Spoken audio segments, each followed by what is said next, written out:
Hello, I'm Adam Wren. Hey, Mike DeBonis here. It's Monday, August 11th, and this is the Playbook Podcast.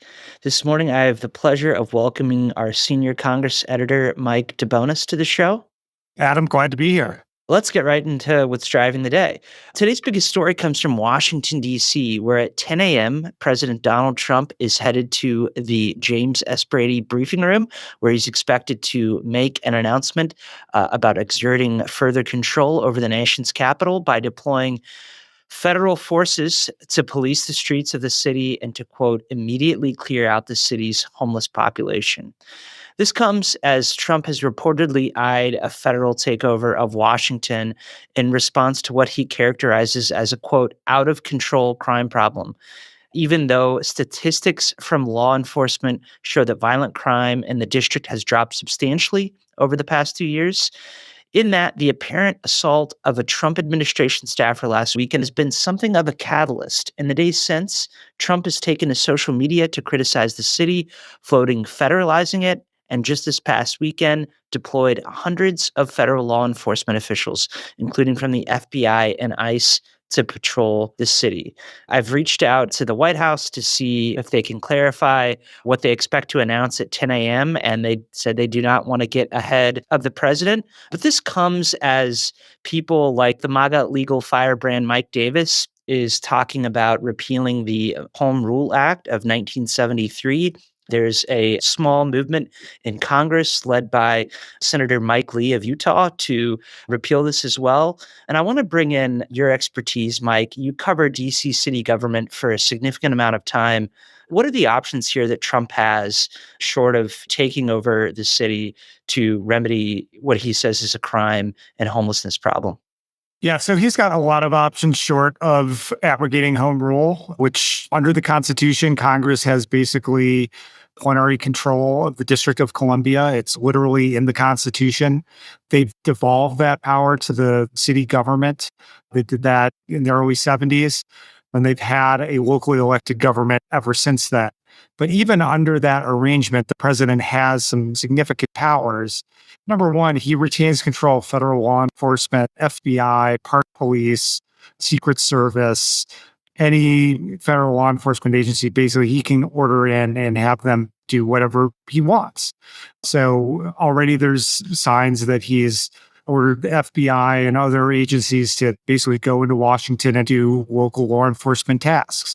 Now, there's existing relationships between the local DC police, the Metropolitan Police Department, and federal agencies. So this is probably pretty low on the scale of like federal abrogation of, DC autonomy, but you can kind of go up the scale here. Like probably the next thing is the National Guard.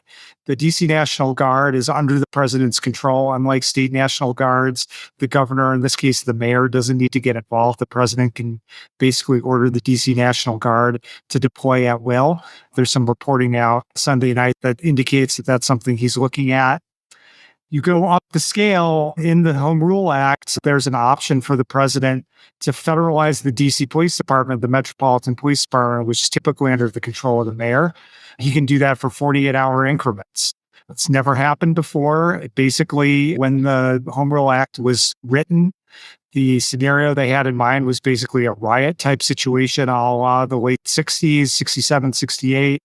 Where American cities were aflame, and they were afraid of a scenario where DC would be on fire and the mayor would not be able to control it, and then they would have to come in and bring the DC police under federal control. Obviously, DC is not on fire. We can discuss the various ins and outs of what actually is going on in the city, but that's not the scenario here, but that's an option he has.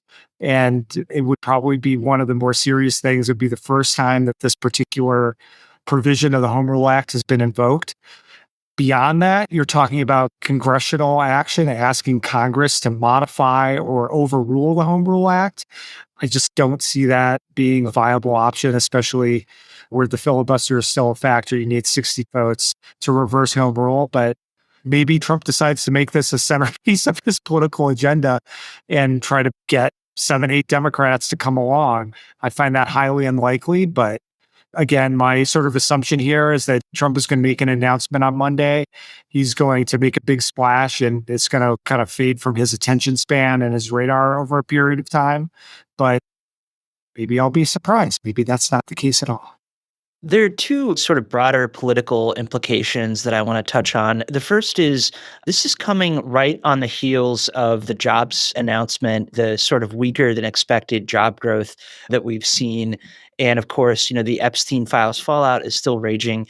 Given where the actual statistics are, is this possible, Mike, that this is a move to go to what has been for the GOP, whether it's in the 2018 midterms or the 22 midterms, more political terra firma? Whenever the GOP is talking about crime and public safety, they seem to be a little bit more comfortable. Do you think that there's a broader political calculation here? Clearly, it's a base play. Taking aim at the mean inner city is always a winner if you're a conservative Republican. Typically, I can say, just generally speaking, for Republicans in Congress, this is an issue that has attracted, shall I say, some of the more fringier figures who have taken aim at certain policy decisions that DC has made. Generally speaking, the Republicans have not been attacking the very core of city governance, though. This has not been something where they actually want to take responsibility for governing a city. People who do just a cursory amount of historical research realize that the reason home rule was granted was because Congress did not want to be involved in governing a city of 600,000, 700,000 people. I continue to believe that that is the case for the vast majority of congressional Republicans. There are a few who feel otherwise. And I think for Donald Trump, it's like, there have been some things written over the years about how big city mayor might actually be the job that might sort of comport with his skill set and conception of politics. But I actually don't think that he's interested in learning about the ins and outs of the 13 members of the DC Council, going to ANC meetings, learning about the DC Zoning Commission, all of these things that a mayor has to care about. I don't think Donald Trump actually wants to care about. And then I think the second broader political question I have is this of a piece with what we're seeing in red states across the country where Trump and Vice President J.D. Vance are sort of rolling into state legislatures like we saw in Indiana last week and sort of bending them and asking them to consider mid-cycle redistricting. You look at preemptions, whether it's on firearm authorities, whether it's on any sort of social policy legislation. There is a move by red states that are controlled by Republicans to sort of whittle away local control. Is this part of that trend, or is this something altogether different? It's definitely of a piece of where you had the opportunity to seize power, take that opportunity. The Home Rule Act does give the president some powers to exert his will upon this jurisdiction, where literally 80 to 90% of the voters do not support him. But the power is there. And if you're Donald Trump and the people around him, Stephen Miller in particular, look for these levers that are able to be pulled because they can be pulled. That has separated him from prior Republican presidents, prior Democratic presidents who have observed norms which have kept presidents basically from leaving DC to run itself. But that's not necessarily going to be the case this time. And knowing a lot of the local officials in DC, including the mayor, I think that they are counting on the fact that Donald Trump is going to come to the realization pretty quickly that he does not actually want to run this city, that he just wants to make a quick political splash and move on. And they're hoping that that's what the case is going to be here. Well, we have two other stories that you should keep on your radar. Both are likely to be talked about much of the week. The first one is that President Trump and Russian President Vladimir Putin will meet in Alaska on Friday to discuss Russia's ongoing war in Ukraine.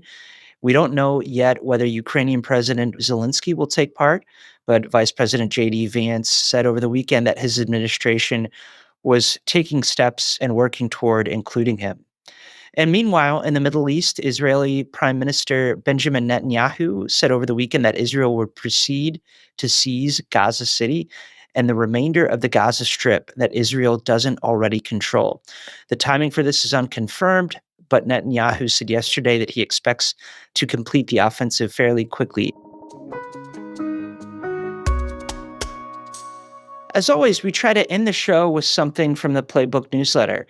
And this morning, we have a bit of news about the White House. CNN reports that President Donald Trump directed the White House to move the official portraits of former Presidents Barack Obama, George W. Bush, and George H.W. Bush, all of whom have had contentious relationships with Donald Trump, to the area around the Grand Staircase, and that the Obama portrait will be out of view for thousands of public visitors to the White House.